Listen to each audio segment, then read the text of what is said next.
নমস্কার। আজ শুভ সপ্তমী। সমস্ত স্মৃতিবন্ধুকে আমি নিউ বেঙ্গল ক্লাবের তরফ থেকে প্রীতি ও শুভেচ্ছা জানাচ্ছি। পৌরাণিক ব্যাখ্যা অনুযায়ী রাবণের সাথে যুদ্ধের আগে মর্যাদা পুরুষোত্তম শ্রী রামচন্দ্র শরৎকালের আশ্বিন মাসে দেবী পূজার আরাধনা করেন। সমস্ত বাঙালির কাছে এই অকাল বোধনই হয়ে ওঠে সবচেয়ে প্রিয় ধর্মীয় অনুষ্ঠান এবং বাঙালির উৎসাহ ও উদ্দীপনার জন্যে এই ধর্মীয় অনুষ্ঠান একদিন সর্বজনীন উৎসবে পরিণত হয়। এই উৎসবের ঢেউ পশ্চিমবাংলার সীমানা ছাড়িয়ে প্রবাসী বাঙালির হাত ধরে দেশে এবং বিদেশে ছড়িয়ে পড়ে। সেই ঢেউয়ের কারণেই আমাদের থানা শহরে একটি সামাজিক এবং সাংস্কৃতিক সংগঠন গড়ে ওঠে, দ্য নিউ বেঙ্গল ক্লাব। আজ প্রায় 20 বছর ধরে এই ক্লাব তাদের সভ্যবৃন্দদের সঙ্গে নিয়ে এই দেবী পূজার আয়োজন অতি ধুমধামের সাথে করে থাকেন। গত 2 বছর ধরে সারা বিশ্ব অত্যন্ত মহামারীর প্রকোপে পড়েছে এবং এই অনুষ্ঠানটিকে তারা একটু সীমিত গণ্ডির মধ্যে করতে বাধ্য হয়। অতিবাড়ির ভুকুটিকে উপেক্ষা না করে এবং সরকারি নিয়মাবলীকে মান্যতা দিয়ে গত বছর এবং এই বছর ক্লাব মিন্ময়ীকে চিন্ময়ী রূপে আরাধনার যে কন্টিনিউটি তা মেনটেন করে চলেছে। এবং এই পূজা এবং পুষ্পাঞ্জলি ভার্চুয়াল মিডিয়ামের সাহায্যে সভ্যবৃন্দের ঘরে ঘরে পৌঁছে দেয়। শুধু তাই নয়, ভার্চুয়াল মিডিয়ামের মাধ্যমে ওরা সন্ধ্যাকালীন বিচিত্র অনুষ্ঠানও সভ্যবৃন্দের জন্য তাদের ঘরে পৌঁছে দেয়। আজ মহাসপ্তমীর সান্ধ্যকালীন অনুষ্ঠানের একটি বিশেষ আয়োজন করা হয়েছে। আসুন আপনারা সকলে আপনাদের বৈঠকখানায় বসে পরিবার পরিজনদের সাথে এই অনুষ্ঠান উপভোগ করুন। নমস্কার।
কার মিলন চাও বিরোহী, কার মিলন চাও বিরোহী, তাহারে কোথা খুঁজেছ ভব অরণ্যে কুটিল জটিল গহনের শান্তি সুখহীন মোরে মন। কার মিলন চাও বিরোহী, কার মিলন চাও বিরোহী। আমি সময়, আমি সময়ের কবি। পৃথিবীর ইতিহাসে মানব সভ্যতার শ্রেষ্ঠ সাক্ষ্য আমি। সেই কত কত বছর পূর্বে, হয়তো আমার যৌবনকালে, ঈশ্বরের অপূর্ব মায়ায় সৃষ্টি হয়েছিল শ্রী সৃষ্টি রহস্যের দুই সূত্র, মানব ও মানবী। ভারত দর্শনে এই মানব মানবীকে ব্রহ্মমায়া, পুরুষ প্রকৃতি, শিব শক্তি অথবা অর্ধ নারীশ্বর হিসাবে ব্যাখ্যা করা হয়েছে। দুটি সম্পূর্ণ বিপরীত চরিত্র, আর তাই আকর্ষণ প্রবল। এই আকর্ষণের টানেই মন ও তনের মিলনে সৃষ্টির ইতিহাস। চরিত্রগতভাবে নারী কোমল, লাস্যময়ী, ভাবময়ী, কল্পনাময়ী, প্রেমময়ী, স্নেহময়ী, আর তার পাশাপাশি নারী সত্যদর্শী, তেজস্বিনী, চণ্ডী রূপিণী। মুক্ত চরিত্র সর্বসেরা মানসিকতার পুরুষ বাঁধা পড়ে নারীর আকর্ষণের ডোরে। ভারতীয় কবিরা অসাধারণভাবে বর্ণনা করেছেন পুরুষের পৌরুষ, নারীর সৌন্দর্য আর তাদের প্রেমের ইতিহাস। যুগ যুগান্তর ধরে পুরুষ অতি আন্তরিকভাবে চেয়েছে তার আকাঙ্ক্ষিত নারীকে। এসো নারী, আজ তব কানে কানে কই প্রাণে প্রাণে সৃজন রহস্য কথা, নিখিলের আদিম বারতা। চুপে চুপে যে কথাটি শিখাইছে মাটি প্রতি নবাঙ্কুরে, ইঙ্গিতে যে কথাটি গ্রহতারা বলে ঘুরে ঘুরে আলোকের অর্ধস্ফুট সুরে। সৃষ্টির প্রথম প্রাতে বিধাতার মনে যে কথাটি ছিল সঙ্গোপনে, সে গোপন বারতাটি কবির প্রকাশ। এসো নারী, এলো আজ জীবনের দক্ষিণা বাতাস। এই তো মিলন, মাতৃরূপী পৃথিবীর ওপর পিতৃরূপী আকাশের জলধারায় যেমন সৃষ্টি হয় প্রাণ, পুরুষ প্রকৃতির মিলনে সৃষ্টি হয় নতুন জীবন। মাতৃগর্ভে 9 মাস ধরে একটু একটু করে বেড়ে ওঠে এক সত্তা, পৃথিবীর আলো দেখে প্রাণ, আর সৃষ্টির আনন্দে নেচে ওঠে মাতৃ হৃদয়। সৃষ্টি সুখের উল্লাসে, আজ সৃষ্টি সুখের উল্লাসে মোর মুখ হাসে, মোর চোখ হাসে, মোর টকবগিয়ে খুন হাসে। আজ সৃষ্টি সুখের উল্লাসে।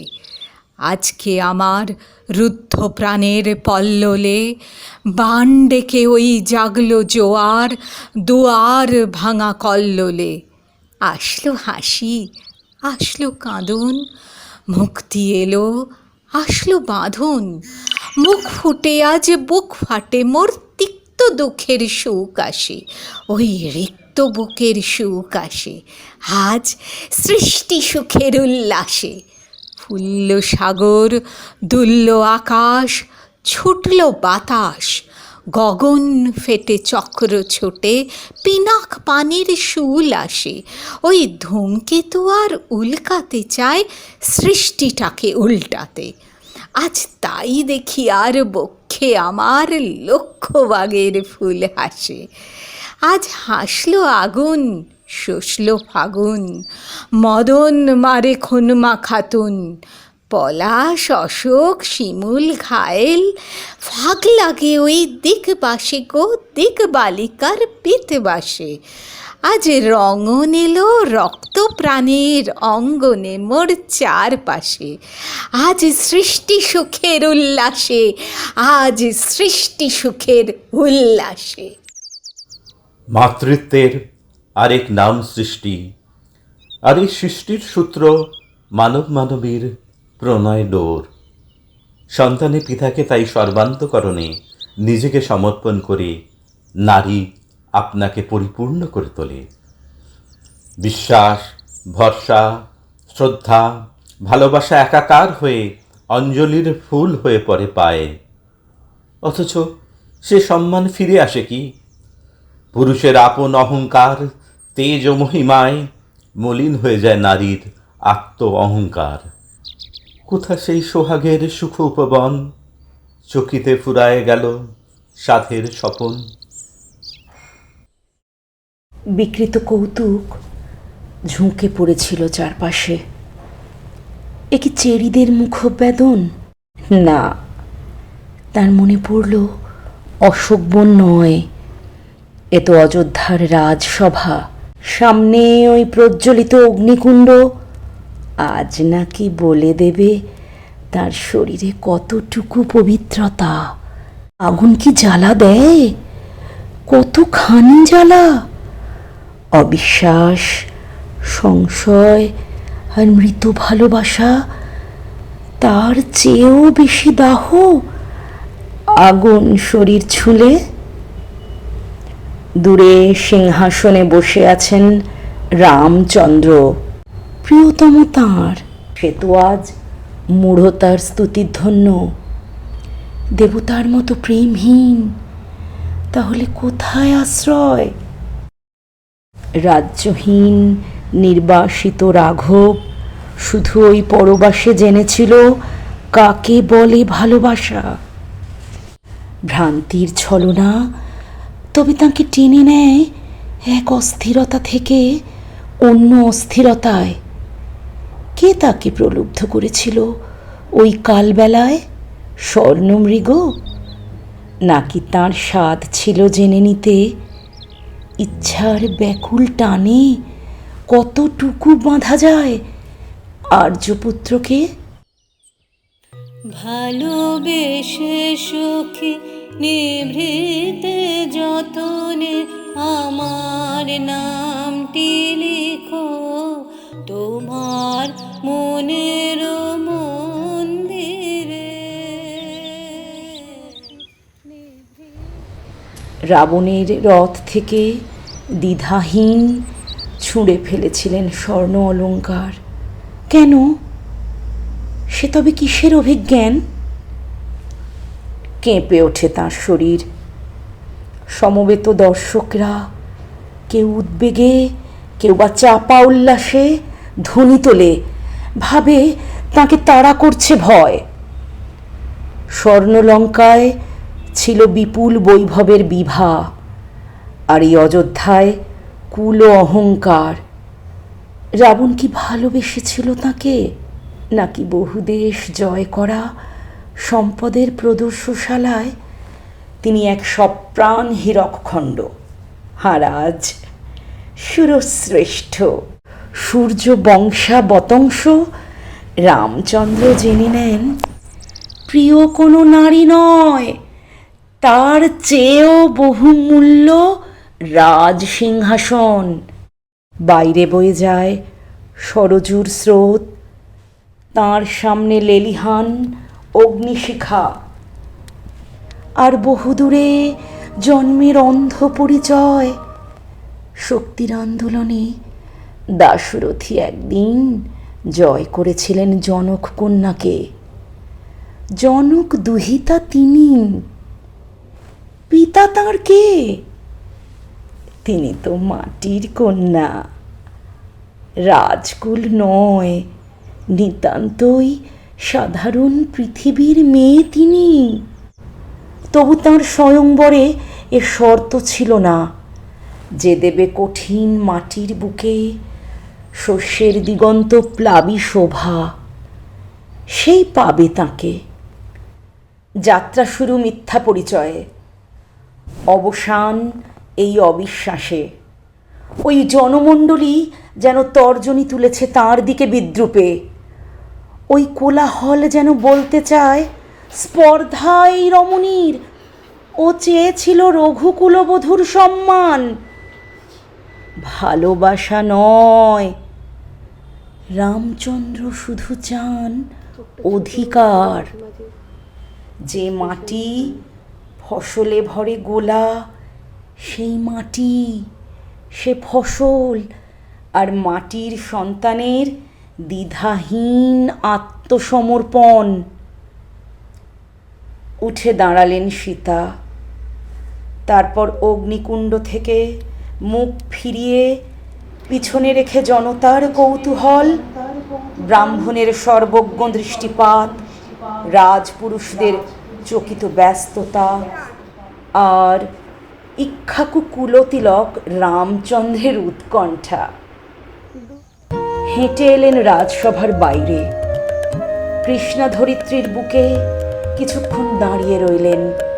তপ্ত কাঞ্চন বর্ণা নারী, সামনে আদিগন্থ মাঠে শস্যের সোনালি আভা, ওইখানে তার জন্মের পরিচয়। ওই কালো মাটির বাসার দিকে এগিয়ে যান তিনি, দুহাত বাড়িয়ে মাটি বুকে টানে মাটির কন্যাকে।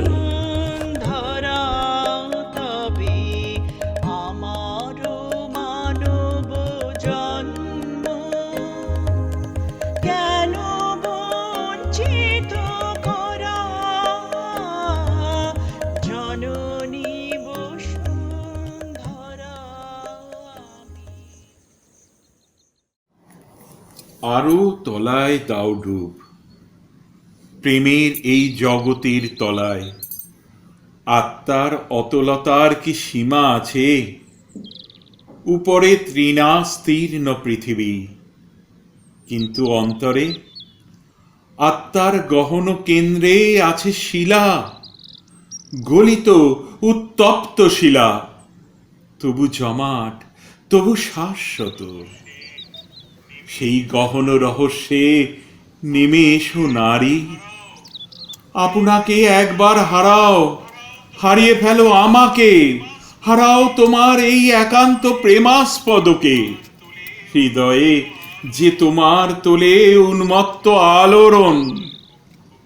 জীবনের বিরাট কক্ষপথ কোথায় গিয়েছে বেঁকে, দেখো চেয়ে।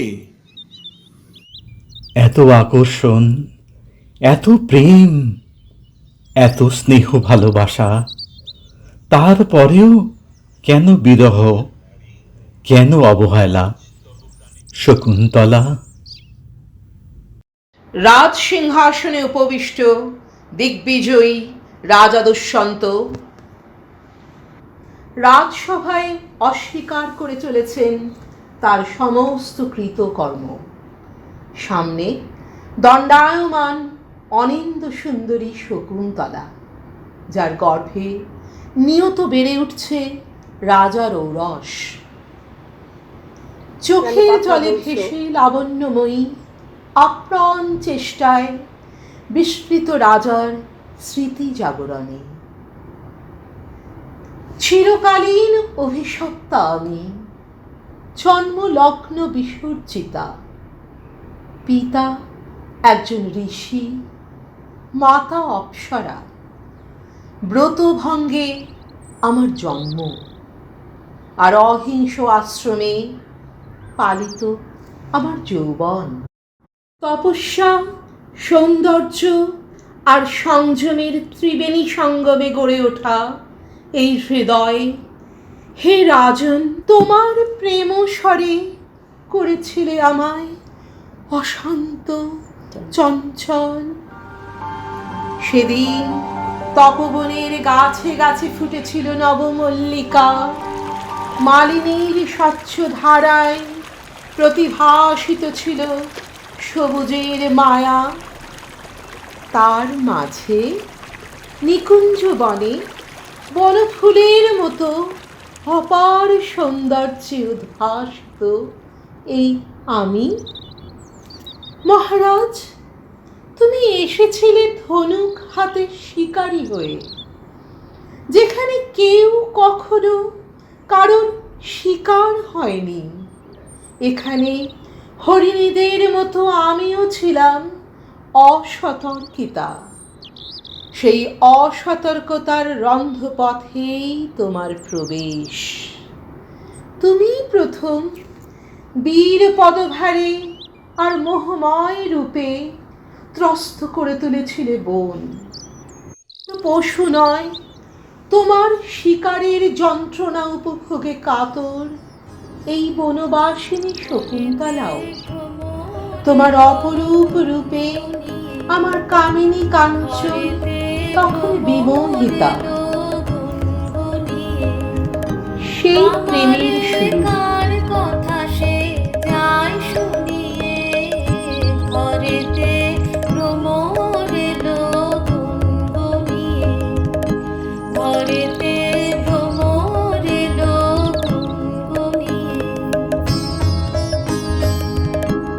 আলোতে কোন গগনে মাধবী জাগলো বনে, আলোতে কোন গগনে মাধবী জাগলো বনে, এলো সে ফুল জাগানোর খবর নিয়ে, এলো সে ফুল জাগানোর খবর নিয়ে, সারাদিন সেই কথা সে যায় শুনিয়ে, ঘরেতে ভ্রমণ এলো গুনগুনিয়ে, ঘরেতে ভ্রমণ এলো গুনগুনিয়ে।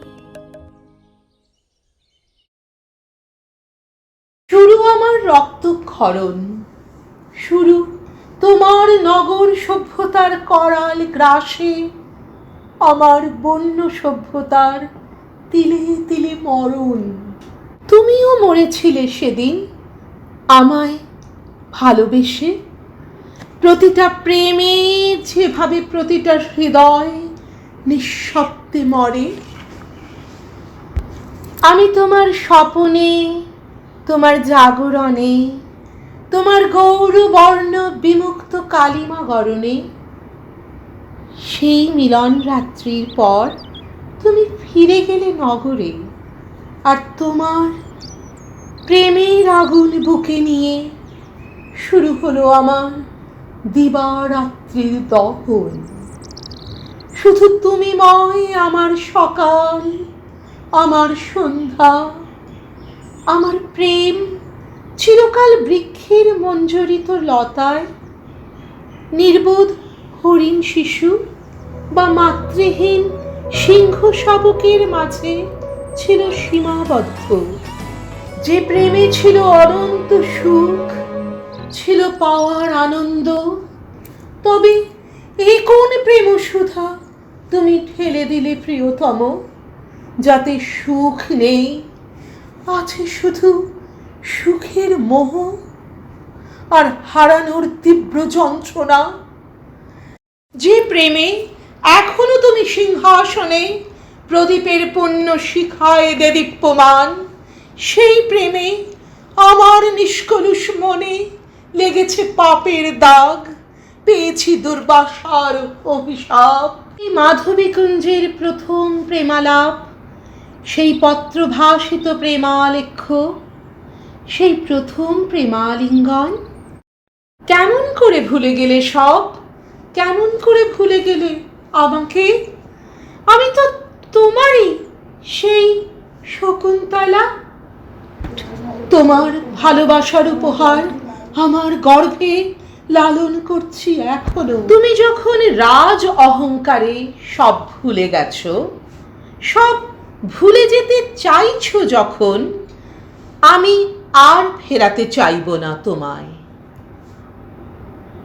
বরং ফিরে যাব ইট কাঠ পাথরের প্রহসন থেকে, আজন্ম লালিত ছায়া শীতল বৃক্ষলতার অম্লান স্বর্গলোকে, যেখানে প্রহসন নেই, অস্বীকারের আঘাত নেই, হারানোর বেদনা নেই, নিরংসার জ্বালা নেই। আজ বলে যাই তবে মহারাজ, প্রেমে প্রত্যাখ্যান থাকবে, অবহেলা থাকবে, বিস্মৃতির অন্ধকারে স্মৃতির অপঘাত থাকবে, আমরণ দহন থাকবে। প্রেম হবে অধরা মাধুরী, তার আপন তেজে সে ভাস্বর হবে চিরকাল। যদি ভালোবেসেছিলে কখনো এই বনলতা, তবে কোনোদিন তাকে বনেই নিও খুঁজে, সে যে তোমার চির অপেক্ষারতা। আমি সেই সময়ের কবি, যুগ যুগান্তরে বোধকে একটা বিন্দুতে মিলে যেতে দেখেছি বারবার। দাপর যুগের দ্রৌপদী, তাকে ভুলি কি করে? তিনি রাজার কন্যা, রাজকুলবধূ, তেজস্বিনী, গুণবতী, গর্ভবতী, অথচ প্রতারণার কোপ থেকে তিনিও রক্ষা পাননি। আমার কোনো শোক নেই, আমার কোনো বিষাদ নেই। হে কুরুবৃদ্ধগণ, আপনাদের নীরবতায় আমার কোনো ক্ষোভ নেই। পিতামহ ভীষ্ম, ক্ষমা করবেন, আপনাকে প্রণতি জানাবার স্থিরতা আজ নেই। আর কর্ণ, তোমার জন্য ঘৃণাও বড় বেশি মনে হয়। হে আমার পঞ্চস্বামী, আর্যাবর্ত বিজয়ী বীরশ্রেষ্ঠ অর্জুন, শক্তিমান ভীম, নকুল, সহদেব, আর আপনি ধর্মপুত্র, আপনারা আমার কৃতজ্ঞ অভিবাদন গ্রহণ করুন। আমি সর্বজ্ঞা নই। যজ্ঞভূমির অগ্নি থেকে আমার জন্ম। ধর্মাধর্মের ক্ষুরধার পথ আমার অজানিত। আর্যপুত্র, আপনার বিচার তাই আমার পক্ষে ধৃষ্টতা। আপনার কোনো বিচলন নেই। আপনার ধর্ম আপনাকে রক্ষা করেছে বিকার থেকে। কৃতজ্ঞতা জানান সেই ধর্মকে। ভীমসেন, তোমাকে আমি ভালোবাসিনি কখনো, তাই তা ফিরেও চাইনি। শুধু তোমাকে আমার জিজ্ঞাসা ছিল ফাল্গুনী, ঊর্ধ্বচারী মৎস্যের ছায়ালীন চোখের থেকেও দুর্লক্ষ কি দুর্যোধনের বুক? বলো সত্য করে, প্রেম নয়, শুধু পৌরুষের আস্ফালনই ছিল পাঞ্চালীর বিজয়ের পটভূমি। কিন্তু এ মিথ্যা প্রশ্ন। আমি জানি তোমার কোনো উত্তর নেই, যেমন নেই কোনো ভালোবাসা। এই দ্রুত সভায় দাঁড়িয়ে আমাকে জানতে হলো নারী শুধু কয়েক প্রহরের বিলাস সঙ্গিনী। মণিময় হার, শত সহস্র তরুণী দাসী, দান্ত মাতঙ্গ, গন্ধর্ব প্রেরিত অশ্বযুত, আর আমি পাণ্ডপুত্র বধূ। এক পংক্তিতে দাঁড়িয়ে আমরা সবাই অপেক্ষায়, আর আমাদের বিলিয়ে দিচ্ছেন যারা, তারা আমার পঞ্চস্বামী। বিবাহের মঙ্গলসূত্র হাতে বেঁধে যারা একদিন আমার ওপর নিয়ম সিদ্ধ করেছিলেন তাদের অধিকার। কোনো প্রার্থনা নেই আমার। কুরুবৃদ্ধেরা বিলাপ করুন, জ্যেষ্ঠ পাণ্ডব প্রহর গুনুন। কোন পুণ্য লগ্নে ধর্মরাজ্য নেমে আসবে মাটিতে? ভীম, অনুগ্রহ করে স্তব্ধ হও। নকুল, সহদেব, বিচ্যুত হয়েও না অগ্রজের প্রতি অটল বিশ্বাসে। আর অর্জুন, অন্তঃপুরে যাও, সেখানে তোমার জন্য স্নিগ্ধ শরীর সাজিয়ে রেখেছে তোমার কোনো প্রেয়সী। শোক নয়, লজ্জা নয়, এই রাজগৃহে দাঁড়িয়ে আমি জানলাম প্রেম নয়, শ্রদ্ধা নয়, অধিকার নয়, নারী শুধুর প্রয়োজনের। জানলাম এখানে কোনো ভেদ নেই। ধর্মপ্রাণ যুধিষ্ঠির, শক্তিমান ভীম, প্রেমিক অর্জুন, আর ওই ধৃত রাষ্ট্রনন্দনদের মধ্যে প্রতিকার চাইছি না, যা শুধু বিলাসের। সেই বস্ত্র যদি ছিনিয়ে নেয় কোনো দুঃশাসন নিক, আমি কাঁদছি না। চারপাশে ভাসানের ডিঙায় পাণ্ডবদের উদ্দাম নাচের ভঙ্গি আমি দেখছি না। চারপাশে ক্লীবদের অক্ষম বিলাপ আমি শুনছি না। ধনুর্বাণ নেই, আমি ফিরিয়ে আনছি আমার জন্মের স্মৃতি, যজ্ঞের আগুন। দ্রৌপদী নই, নই পাঞ্চালী, নই ভরত কুলবধূ, আমি কৃষ্ণা, যজ্ঞাগ্নি সম্ভূতা, শুধু নারী এক। হ্যাঁ, যজ্ঞাগ্নি সম্ভূতা, যজ্ঞের পবিত্রতা আর অগ্নির তেজস্বিতা, এই দুয়ের সমন্বয়ে নারী, নারী মাটির কন্যা, সর্বংসহা, নারী অভিমানী, অপেক্ষারতা। পূজা করে মোরে রাখিবে ঊর্ধ্বে, সে নহি নহি হেলা করে মোরে রাখিবে পিছে, সে নহি নহি যদি পারশে রাখো মোরে সংকটে সম্পদে, সম্মতি দাও যদি কঠিন ব্রতে, সহায় হতে পাবে তবে তুমি চিনিতে মোরে। নদীর স্রোতের মতো সময় গেছি বয়ে, বিংশ শতাব্দীতে দাঁড়িয়ে দেখেছি সেই একই কাহিনী নতুন রূপে।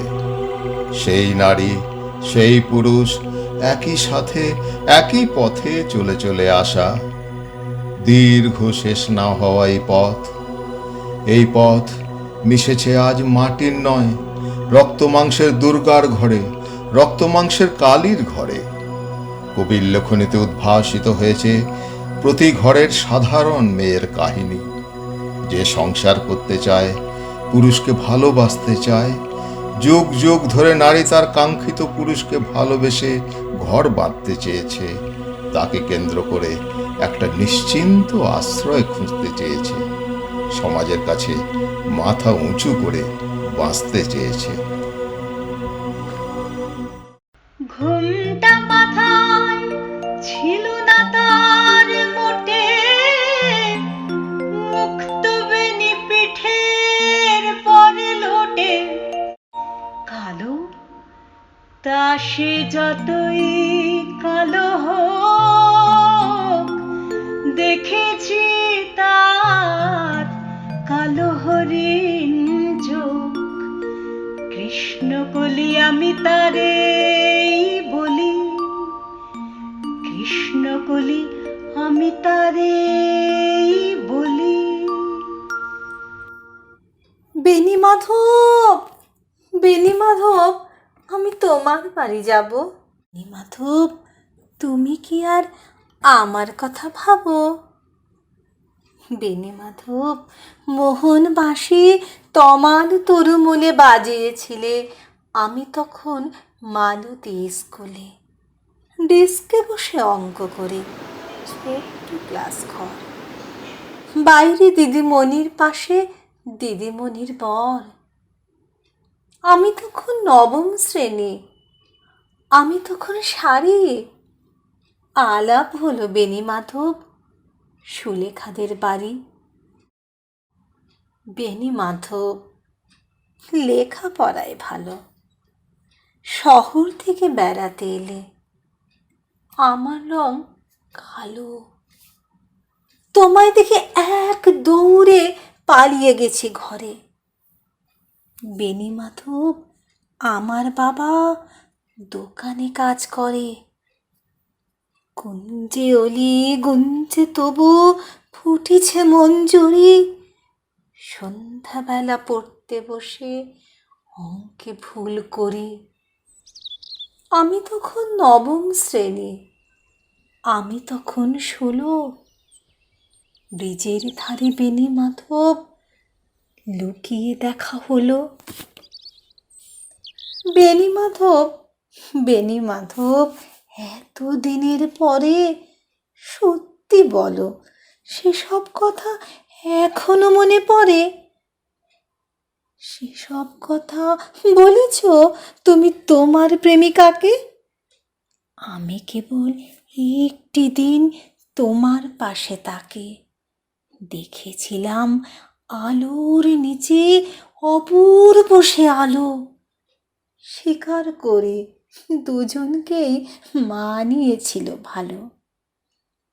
জুড়িয়ে দিল চোখ আমার, পুড়িয়ে দিল চোখ। বাড়িতে এসে বলেছিলাম ওদের ভালো হোক। রাতে এখন ঘুমাতে যাই একতলার ঘরে, মেঝের উপরে বিছানা পাতা, জ্যোৎস্না এসে পড়ে। আমার পরে জীবন ছিল চোরা পথের বাঁকে মিলিয়ে গেছে, জানি না আজ কার সঙ্গে থাকে। আজ জুটেছে, কাল কি হবে কালের ঘরে শুনি। আমি এখন এই পাড়ায় সেলাই দিদিমণি। তবু আগুন, বেণীমাধব, আগুন জ্বলে কই? কেমন হবে আমিও যদি নষ্ট মেয়ে হই? এই নষ্ট মেয়ের গল্পটা খুব অদ্ভুত। নষ্ট শুধু মেয়েরাই হয়, পুরুষরা নয়। কারণ নারীরা গর্ভে জীবনকে ধারণ করে, সমাজ যাকে চাক্ষুষ দেখতে পায়, তাই নারী নষ্ট নারী। তুমি পুরুষ, যার গর্ভে তোমার জন্ম, যে নারীকে দেবী রূপে তুমি পূজন করো, যে নারী তোমার প্রেমিকা, যাকে ঘিরে তোমার কত কাব্য, কত মধুর স্বপ্ন, যাকে নিয়ে তুমি আগামী সৃষ্টির ইতিহাস রচনা করো, তাকে কেন বারবার তোমাকে জন্ম দেবার শোক পালন করতে হয়? তাকে কেন তোমার জন্য সমাজে লজ্জার কারণ হতে হয়? তাকে কেন বারবার নিজের আত্মগরিমাকে বিসর্জন দিতে হয়? আমি তো সে কথা ভুলিনি। তোমাকে প্রথম দেখেছি পাবার মধ্যে, তোমাকে দেখেছি দৈত্য দানর গল্পে, পুচকে ভাইয়ের জন্মকথার সকালে। তোমাকে দেখেছি মাঠে ঘাটে প্রান্তরে, কাশফুলে আর হাসনুহানার গন্ধে, রাঢ় বাংলার রুক্ষ মাটির আলাপে। পুরুষ, আমি তো এখনো সে কথা ভুলিনি। ঠাকুমার ঝুলি তোমার গল্পে গল্পে এঁকে দিয়েছে রাজপুত্রের ছবিটা। দিগন্তে ধুলো উড়িয়ে দিয়ে সে ঘোড়সওয়ার আসবে যখন দৈত্যপুরীতে, কন্যা ঘুমিয়ে থাকবে মরণ কাঠির জাদুতে। আমি তেমনই ঘুমিয়েছিলাম, সহসা জীবন কাঠির স্পর্শে কে যেন জাগালো। সে ছোঁয়ায় কোনো রাজপুত্তুর অথবা ঘুটে কুরুনের ছেলেও কিন্তু ছিল না। মাটি পৃথিবীর মাটি পুরুষেরা আমাকে আদর সোহাগ দিয়েছে, পীড়ন করেছে। জীবনটা কোনো রূপকথা নয় বুঝতে পেরেই ঘুম ভেঙে গেছে রাত্রে। পুরুষ, তোমার সাথে এখন শুধু শর্ত, সমান সোহাগ, সমান সমান যুদ্ধ। এই যুদ্ধের কি দরকার ছিল? অর্ধনারীশ্বর মূর্তি পুরুষ ও নারীকে কাঁধে কাঁধ মিলিয়ে চলতে শেখায়। ছোট্ট মেয়েটা যে অনেক আহ্লাদে, অনেক ভালোবাসায় বড় হয়, মেঘের মতো ভেসে বেড়াতে শেখে, প্রজাপতির মতো উড়ে বেড়াতে শেখে, তাকে কেন বড় হয়ে বৃষ্টি হয়ে যেতে হয়?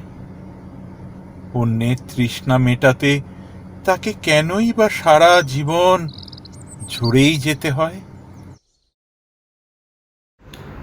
আমি যখন ছোট্ট ছিলাম, খেলতে যেতাম মেঘের দলে। একদিন এক মেঘবালিকা প্রশ্ন করল কৌতূহলে। এই ছেলেটা নাম কি রে তোর? আমি বললাম, ফুসমন্তর। মেঘবালিকার রেগেই আগুন। মিথ্যে কথা, নাম কি অমন হয় কখনো? আমি বললাম, নিশ্চয়ই হয়, আগে আমার গল্প শোনো। সে বলল, শুনবো না, যা। সেই তো রানী, সেই তো রাজা, সেই তো একই ঢাল তলোয়ার, সেই তো একই রাজার কুমার পক্ষী রাজে। শুনবো না, ওসব বাজে। আমি বললাম, তোমার জন্য নতুন করে লিখব তবে। সে বলল, সত্যি লিখবি? বেশ, তাহলে মস্ত করে লিখতে হবে, মনে থাকবে। লিখে কিন্তু আমায় দিবি। আমি বললাম, তোমার জন্যে লিখতে পারি এক পৃথিবী। লিখতে লিখতে লেখা যখন সবে মাত্র 2-4 পাতা, হঠাৎ তখন ভূত চাপলো আমার মাথায়।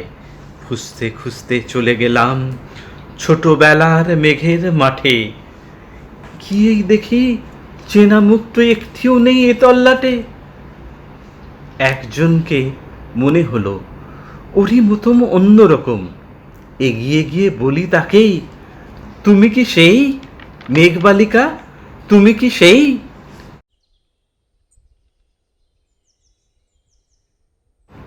সে বলেছে, মনে তো নেই, আমার ওসব মনে তো নেই।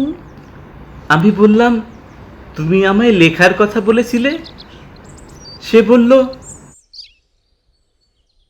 সঙ্গে আছে, ভাসিয়ে দাও গাঁয়ের ঝিলে। আর হ্যাঁ, শোনো, এখন আমি মেঘ নই আর, সবাই এখন বৃষ্টি বলে ডাকে আমায়। বলেই হঠাৎ এক পশলায় চুল থেকে নখ আমায় পুরো ভিজিয়ে দিয়ে অন্য অন্য বৃষ্টি বাদল সঙ্গে নিয়ে মিলিয়ে গেল খরস্রোতায়, মিলিয়ে গেল দূরে কোথায়, দূরে দূরে।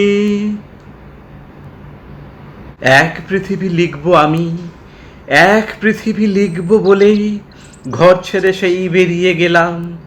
ঘর ছেড়ে সেই ঘর বাঁধলাম গহন বনে, সঙ্গী শুধু কাগজ কলম। ঘাড় গুজে দিন লিখতে লিখতে, ঘাড় গুজে রাত লিখতে লিখতে, মুছেছে দিন মুছেছে রাত। যখন আমার লেখবার হাত অসাড় হলো, মনে পড়ল সাল কি তারিখ, বছর কি মাস, সেসব হিসেব আর ধরিনি।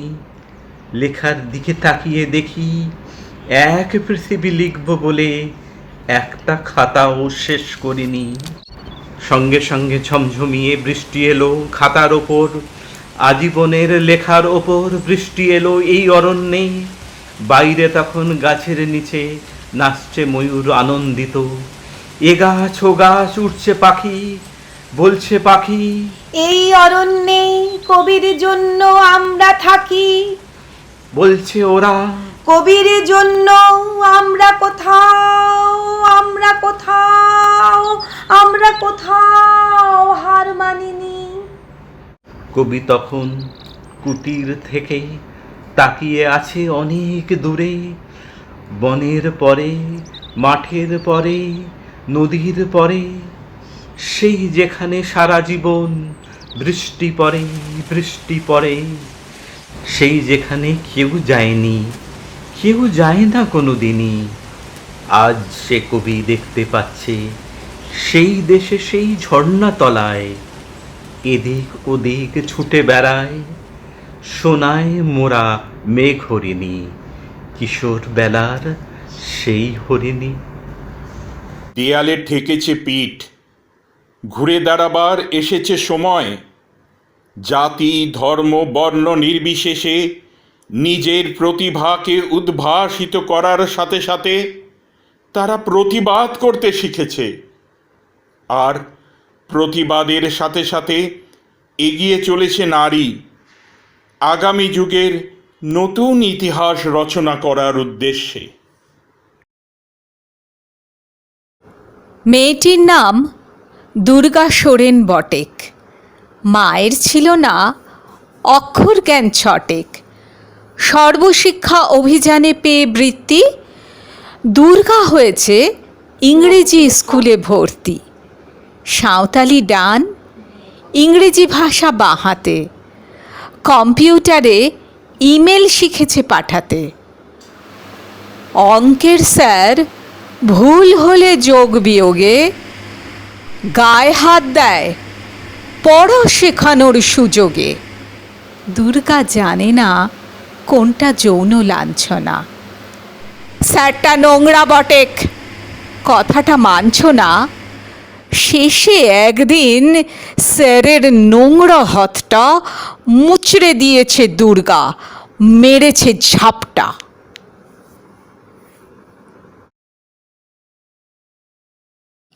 ওরে অর্ধেক আকাশে মাটিতে শ্যাওলা, আকাশে উড়বে হবে কল্পনা চাওলা। যদি না বিমান ভেঙে পড়ে তার দুর্দার, মহাকাশচারী হবেই বটেক দুর্গা, মহাকাশচারী হবেই বটেক দুর্গা।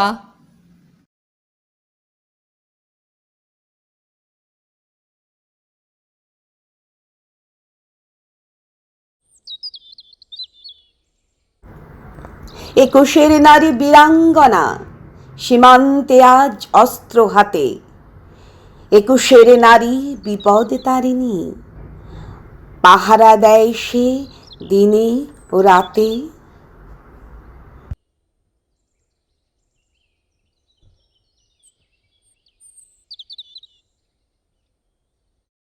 একুশের নারী শৌর্যে বীর্যে যুদ্ধক্ষেত্রে ঝাঁসির রানী। একুশের নারী বলিদান জানে সবার আগে অগ্রদানী।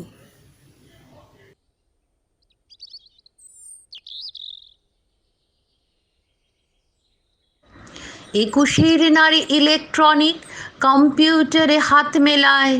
একুশের নারী ক্রীড়া জগতে হার মানায় সে দাবা খেলায়। একুশের নারী করুণা চায় না, ভিক্ষা করে না শিক্ষার ফলে। একুশের নারী সম্ভবা আমি, একুশের নারী জলে ও স্থলে।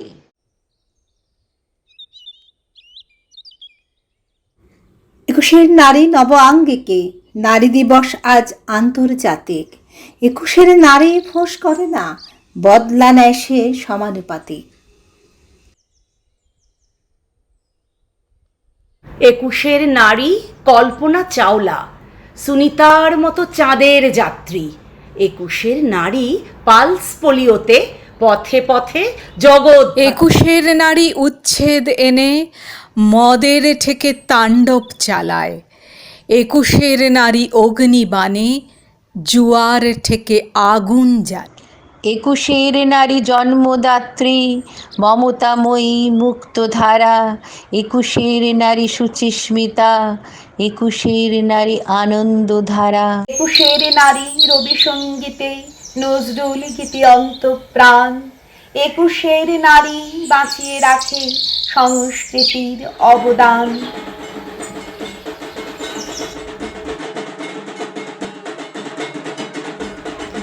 একুশের নারী নির্ভয়া আজ দুর্বার তেজ নির্ভীকতায়। একুশের নারী মানে না বাধা অপরাজেয় সাহসিকতায়। একুশের নারী মমতাময়ী, মায়ের স্থানে বধূর স্থানে। একুশের নারী মহিয়সী নারী, পৃথিবীর বুকে শান্তি আনে। একুশের নারী মহিয়সী নারী, পৃথিবীর বুকে শান্তি আনে। একুশের নারী মহিয়সী নারী,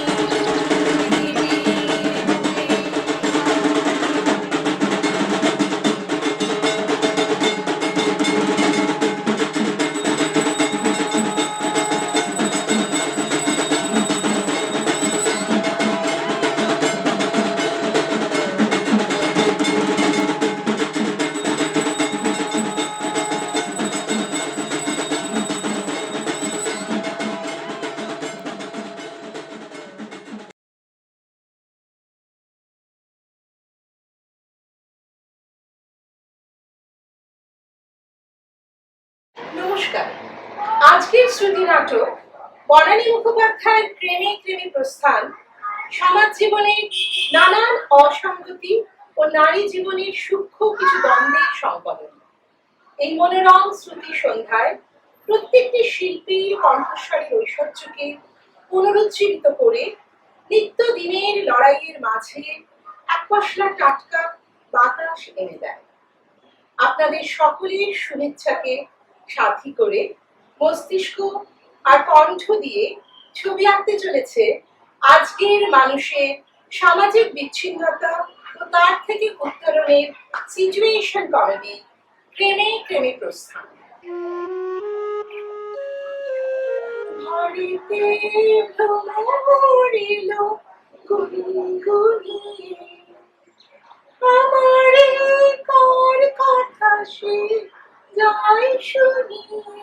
খুব তো গান গাইছিস, আজ যে বোনকে দেখতে আসবে সে খেয়াল আছে? হবে না মা, হবে না, হবে না, এখানে চুইয়ার বিয়ে হবে না। তুমি কেমন মা? এত করে তোমাকে বললুম, বারণ করলুম, তাও তুমি মেয়ে দেখাতে রাজি হলে। রাজি না হয়ে কি করব? দাদা ভাই সম্বন্ধ হয়েছে, না বললে মনে দুঃখ পাবো না? আর বড় মামারা বলিহারি, বলা নেই, জিজ্ঞেস করা নেই, একেবারে সম্বন্ধ এনে হাজির। কে বলেছিল?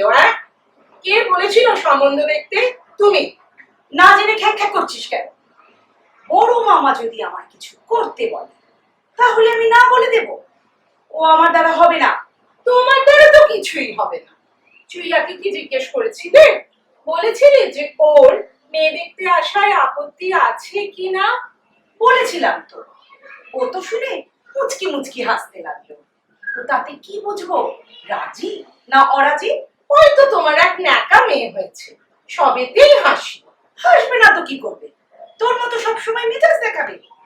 তোর শ্বশুর বাড়ির লোক যে তোকে কি করে সহ্য করে আমি জানি না। তোমরা যেমন করে এতদিন সহ্য করে এসেছিলে তেমন করেই করে, আবার কি করে করবে? যাকে এবার তুই মুখটা বন্ধ কর তো। ওনাদের আসার সময় হয়ে গেছে। আজ তো বাড়ির মেয়েরা আসবে। আজ তো, তার মানে অন্যদিন আবার অন্য লোকেরা আসবে আমার বোনটাকে দেখতে? হ্যাঁ, মানে দাদা ভাই তাই বলছি যে প্রথমে বাড়ির মেয়েরা আসবে, তারপরে বাড়ির পুরুষরা, মানে ওই গুরুজনেরা, তারপর ছেলে আর তার বন্ধুরা।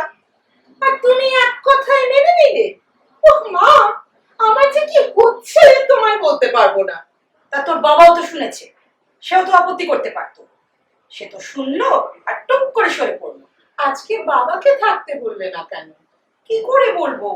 মেয়ের মা যে বলে পাঠিয়েছে যে বাড়িতে যেন পুরুষরা না থাকে। বাহ, এই শাশুড়িকে তো আমার নাম করতে ইচ্ছে করছে। দাঁড়াও, আগে সামনে পাই একবার, তারপর কি? তারপর কি? খবরদার বলছি বুইয়া, খবরদার, তুই কিচ্ছু বলবি না। তোর যা মুখ, তোর কথা শুনলেই ওরা চলে যাবে। ভালোই হবে, আপদ বিদেয় হবে। যে বাড়িতে শাশুড়ি পার্টি করে সে বাড়ির বউয়ের মুখ এমনি হয়। শাশুড়ি পার্টি করেন তো আমার কি মা? উনি ওনার মতো থাকেন, আমি আমার মতো। ওদের বাড়িতে কেউ কাউকে ডিস্টার্ব করে না।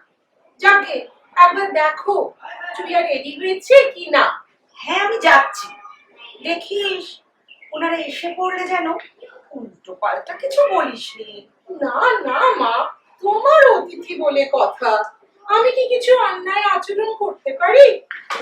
ভাগ্য আমার বিয়ে হয়ে গিয়েছে, তা না হলে আমাকেও তুমি একদিন মেয়ে দেখানোর পিড়িতে বসিয়ে দিতে। তা সে চান্স আর দিলে কোথায়?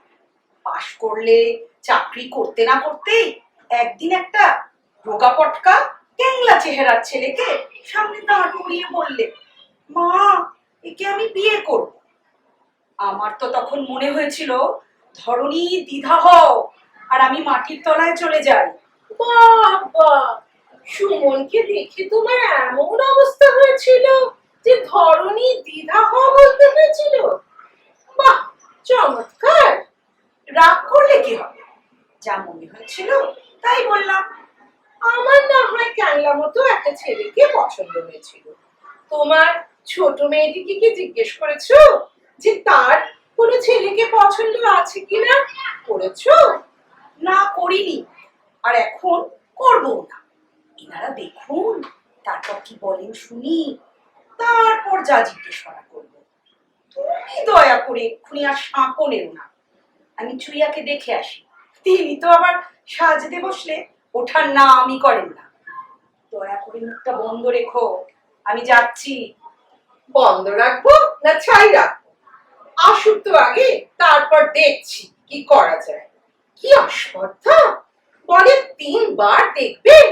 দেখাচ্ছি, তোমাদের যদি না টাইট করতে পারি তো আমার নামই তেজস্বিনী গুহ ঠাকুরতা নয়।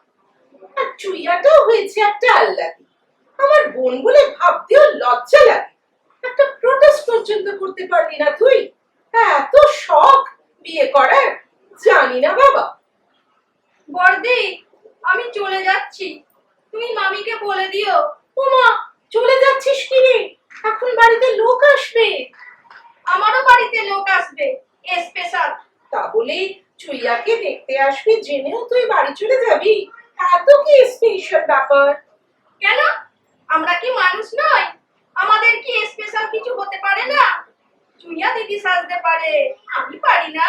আরে চুইয়াকে তো আজ দেখতে আসবে, তাই। আমাকেও তো আজ দেখতে আসবে, তাই। বলিস কি, তোকে দেখতে আসবে আজ? কেন, চুইয়া দিদিকে দেখতে আসতে পারলে আমাকেই বা পারবে না কেন? দুজনেই মেয়ে, দুজনেই মানুষ। বাপ রে, তোর কি কথা হয়েছে রে! তুই তো এমন ছিলি না রে চম্পা, সেই ছোট থেকে দেখছি। আসলে এ বাড়িতে মা, বাবা, চুইয়া সবাই খুব শান্ত, কেউ কিছু বলে না। তাই তোর এত কথা। কে শেখালো এত কথা বলতো? তোমার শাশুড়ি।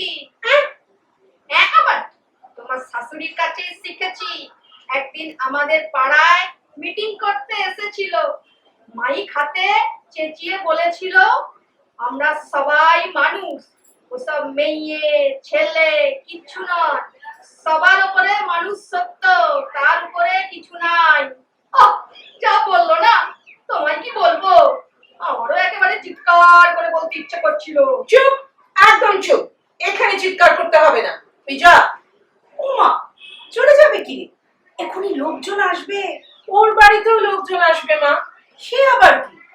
কেন, চুইয়া দিদিকে দেখতে আসতে পারে, আমাকে পারে না?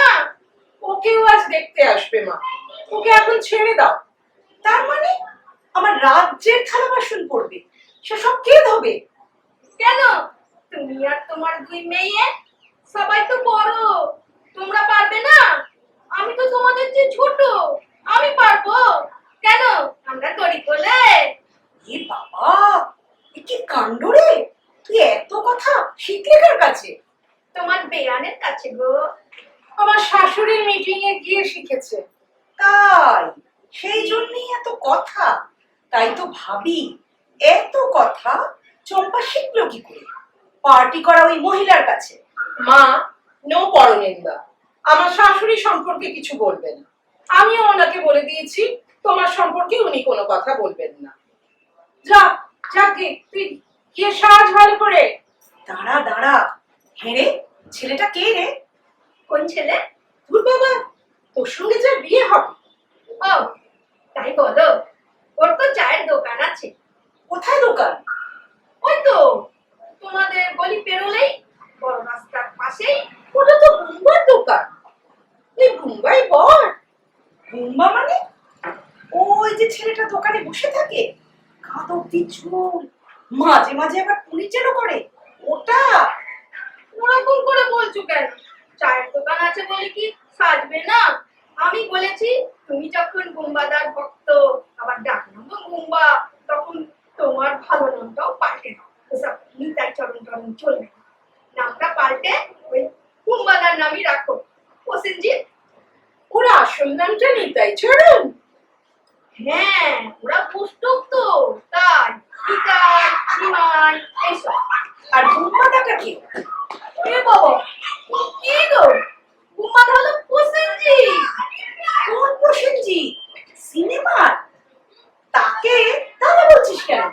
মা, আমি আর তোমাদের কচকচানি সহ্য করতে পারছি না। চম্পা, এবার তুই যাও। অত রাগ ভালো না বড়দিদি। মানুষকে মানুষ বলে ভাবো।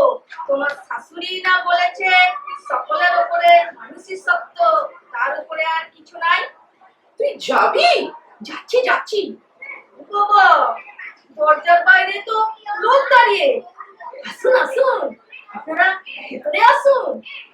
আমি যাচ্ছি, কাল এসে ঠিক সময়ে কাজ করব, চিন্তা করো না। আসুন আসুন, বসুন। আর সবাই কই? মোটে দুজন। দাঁড়ান, আগে দুজনের দেখে পছন্দ হোক, তবে তো অন্য লোকেরা আসবে। আমার বেলাতেও তো তাই হয়েছিল, 7 বার, তাই না মা? আপনি? ওটি আমার বড় বৌমা, এই 2 বছর হলো বিয়ে হয়েছে। বড় বউ? ও, কটি ছেলে আপনার? আমার 4টি ছেলে, মেজটির জন্য আজ এসেছি।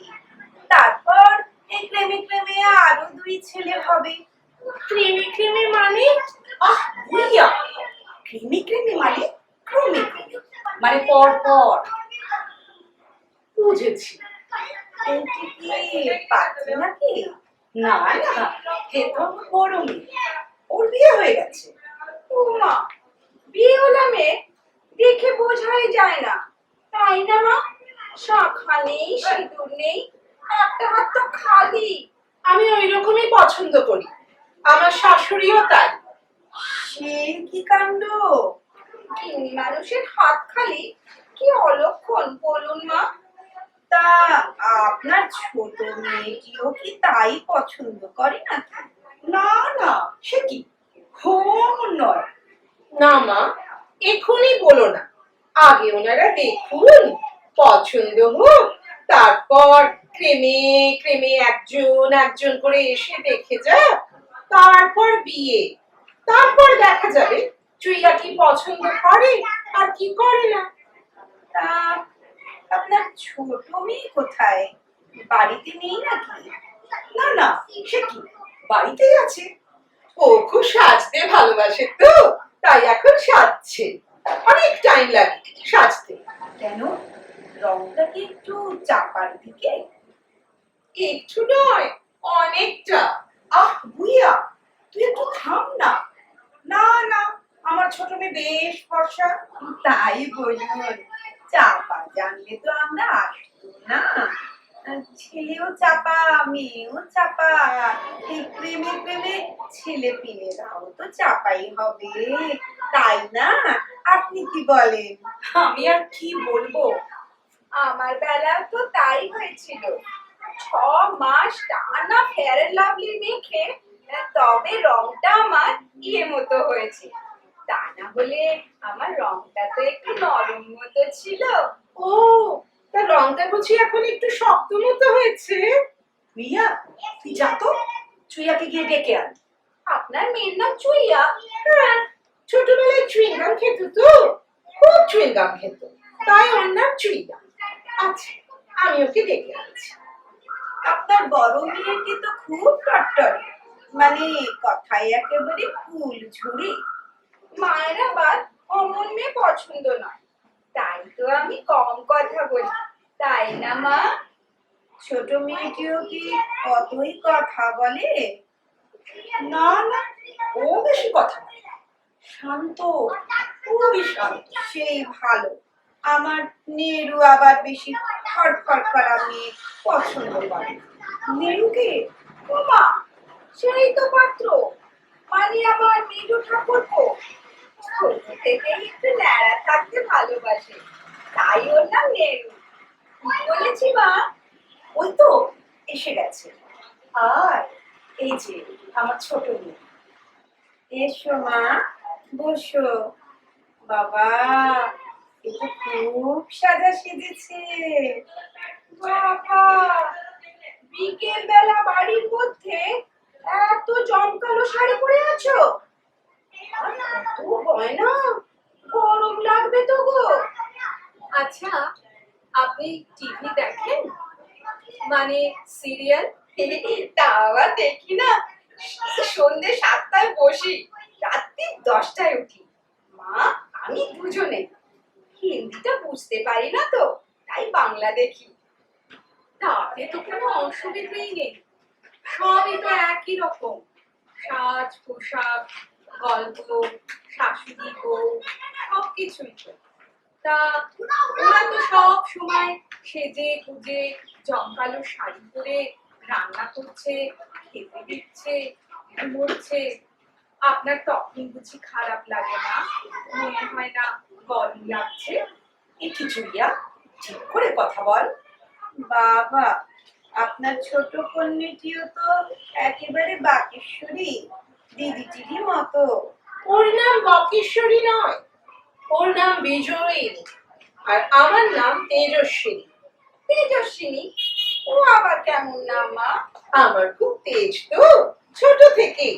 ছোটবেলায় একবার একটা কচ্ছপ ধরেছিলাম, সবাই বলেছিল বাপরে মেয়ে কি তেজ। তখন বাবা নাম রাখলো তেজস্বিনী। ঠিকই নাম রেখেছে। তা আপনার জামাইটিও কি এরকম, মানে তেজ আছে?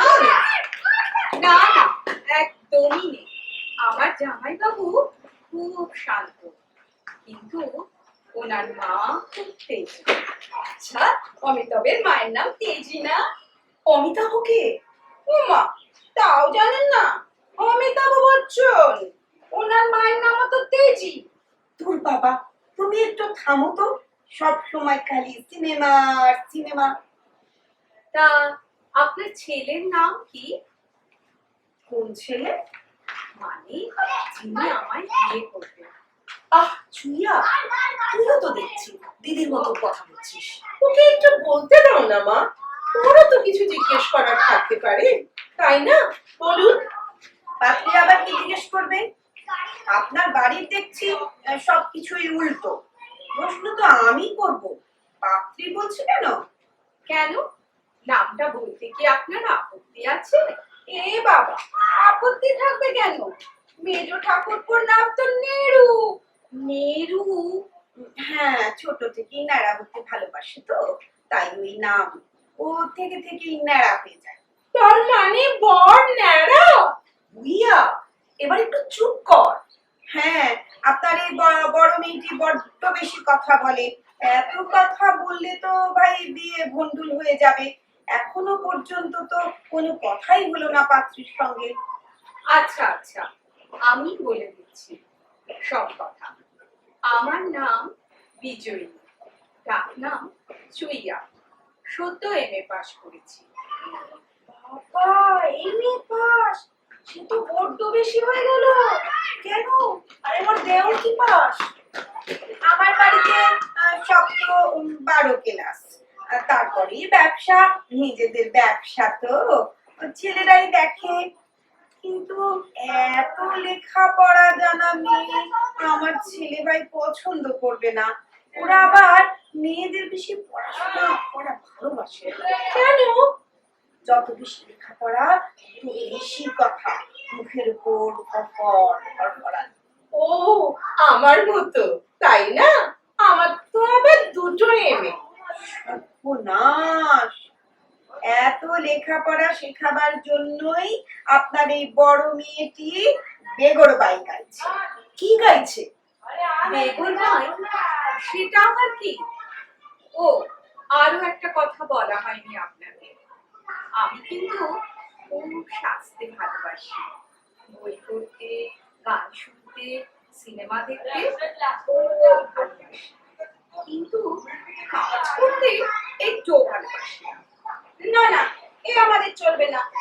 কাজ না করলে তো দেখি ছেলের সঙ্গে একটু কথা বলে দেখি। ও যদি বলে তাহলে প্রেমে প্রেমে সবাই আসবে তারপর।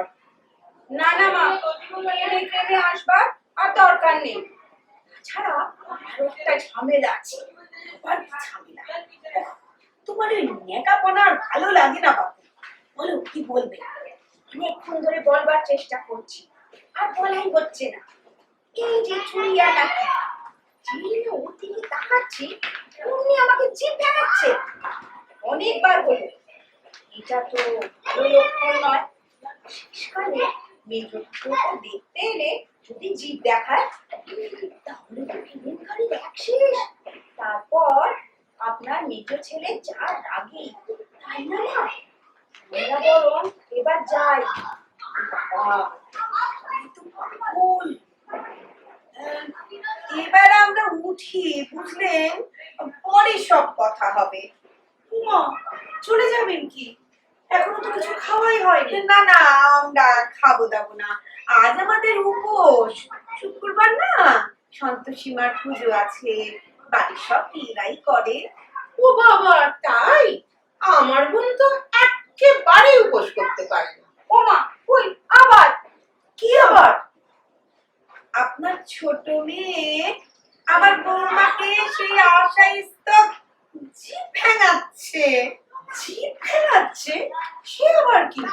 হ্যাঁ, যেই না ওর দিকে তাকাচ্ছি অমনি টুক করে জিভ দেখাচ্ছে। আপনারা কি বলছেন কি? আমি তো কিছু বুঝতেই পারছি না। না পারার কি আছে মা? তুমি কি ভুলে গেছো চুইয়ার ছোট থেকে জিভ দেখানোর অভ্যাস? জিভ দেখানোর অভ্যাস? চুইয়া, কি বলছিস কি? হ্যাঁ মা, আমার ওই অভ্যাসটার কথা লুকিও না। শেষকালে ওনার ছেলের সামনেই যদি... না না, দরকার নেই, আমরা এখন আসি, বুঝলেন? তাহলে ক্রেমে ক্রেমে ওনারা আবার কবে আসবেন? মানে ওই নেড়ু, মানে বর? এতক্ষণে যা বুঝলাম তাতে আপনার মেয়েকে কেউ পছন্দ করবে বলে আমার তো মনে হয় না। আমার নেড়ুও না। এত বড় মেয়ে জিভেঙায় আমি বাপের জন্মে দেখিনি। আমরা আসছি, চলুন মা। ও মা, ওই ওই আবার তুই বা বারবার ওর দিকে তাকাচ্ছ কেন? তুমি একা? আচ্ছা, আমরা চলি ভাই। আসুন, আমি আর কি বলবো, আপনি আর কি বলবেন? বলবেন আপনার দাদা, তিনি তো আমার নেরুর সর্বনাশ করতে চাইছিলেন। আর একটা কথা, মেয়ে দুটিকে একেবারেই শিক্ষা দেননি, ওদের জন্য খুব বিপদে পড়বেন, এই বলে গেলুম। চলি। ছি ছি, লজ্জায় মাথা কাটা গেল আমার। এত এত লেখাপড়া শিখে এই হাল তোদের? মানুষ করাটাই আমার বৃথা গেল। ছি ছি, তোদের কি ব্যবহার! রাগ করছো কেন মা? আচ্ছা মা, সত্যি কথা বলো তো, ওই নেরুর সঙ্গে তুমি আমার বিয়ে দিতে? সত্যি বলবে কি? তা হয়তো দিতাম না, তাই বলে তোরা দুজন এত অসভ্যতা করবি? তা না হলে তো ক্রেমে ক্রেমে পুরো 7 বার মেয়ে দেখতে আসতো মা। বসাতে চুইয়াকে 7 বার ওদের সামনে পারতে? তা বলে তুই ওদের বড় বউটাকে জিভ দেখাবি? তুই কি পাগল নাকি? ওটা তো তোমার জামাই শিখিয়ে দিয়েছে, মানে তোমার ওই ক্যাংলা মতো জামাই সুমন। আমাকে সুমনদা বলে দিয়েছে, হয় ট্যারা হয়ে থাকবে, না হয় মাঝে মাঝে জিভ দেখাবে। আমি তাই করেছি। ছি ছি, জামাইটাও আছে ওরকম। ওকে দেখে তো এমন পাজি মনে হয় না, কেমন শান্ত শান্ত কথা। ছি, জামাই বাবু হয়ে একমাত্র শালীর বিয়ে বাতিল করে দিল। বাতিল করলো কোথায় মা? সুমন তো ওর বিয়ে ঠিক করে ফেলেছে। ঠিক করে ফেলেছে মানে কি? আমি কিছু জানলাম না আর বিয়ে ঠিক হয়ে গেল? বলি পাত্রটিকে? প্যাংলা। মানে প্যাংলা আবার কি? ওটা একটা নাম হলো? ও তো তোমারই দেওয়া নাম মা, ক্যাংলার ভাই প্যাংলা। তার মানে সুমনের ছোট ভাই সুজন? হে ভগবান! হে ভগবান বললে কেন মা? সুজনকে কি তোমার পছন্দ নয়? কেন? অত রোগা রোগা চেহারার ছেলে আমার একটুও পছন্দ নয়। তার উপর ওই দাড়ি, দু চোখের বিষ। বাবার তো পছন্দ, তোমার নয় কেন? ও, বাপের সঙ্গে পরামর্শ আগেই হয়ে গেছে। ভালো, খুব ভালো। তাহলে আমাকে আর কি দরকার? মোট কথা, যেখানে বাড়ির গিন্নি পার্টি করে সেই বাড়ি আমার পছন্দ না। কিন্তু আমি কি করব? তোমরা দুই বোন ওই হাসি হাসি মুখে ঢুকে পড়লে ক্যাংলার প্যাংলার বাড়ি। মা যদি পার্টি করে তাহলে তো ছেলেপুলের ওই দশাই হবে। বেশ তো, একটা মা রোগা করেছে, আরেকটা মা না হয় মোটা করে দেবে। আজ তো অনেক রকম রান্না করেছিলে ওই নেড়ুর মাকে খাওয়াবে বলে, সেগুলোই তোমার দুই জামাইকে খাইও। আজ তো তারা ক্রেমি ক্রেমি আসবে। আমার দায় পড়েছে ওই দেড়েলকে খাওয়াতে। ও, তাহলে সুজনকে বলেই দি, তুই আর আসিস না, মার তোকে পছন্দ না। তুইও কি তোর দিদির মতন বরকে তুই করে বলবি?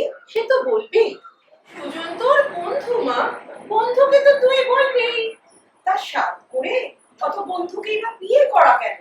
ছি, স্বামীকে কি কেউ তুই বলে? যাক, ক্যাংলা তো মাছ খেতে ভালোবাসে, আর দাড়িওয়ালা প্যাংলা তিনি কি ভালোবাসে? মিষ্টি। ঠিক আছে, তোমরা যা করবার করো, আমি ওপরে যাচ্ছি।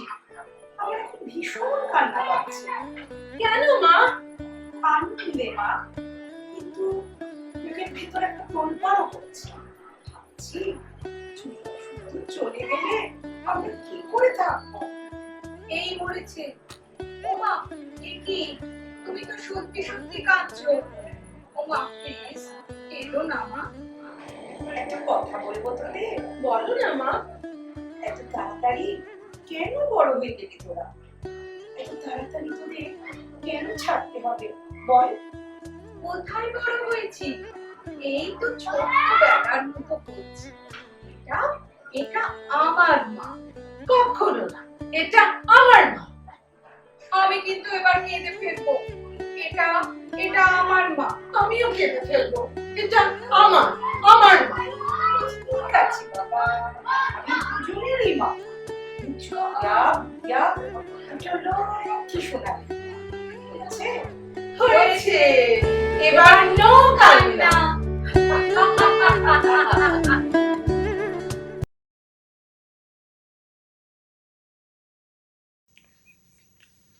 সোনালি আকাশ, শীতল বাতাস, পৃথিবীতে আজ সুখেরই আভাস।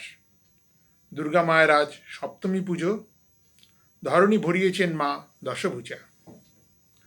আজকে শুভ সপ্তমীর এই মন জয় করুন অনুষ্ঠানটি দুটি পর্বে বিভক্ত ছিল।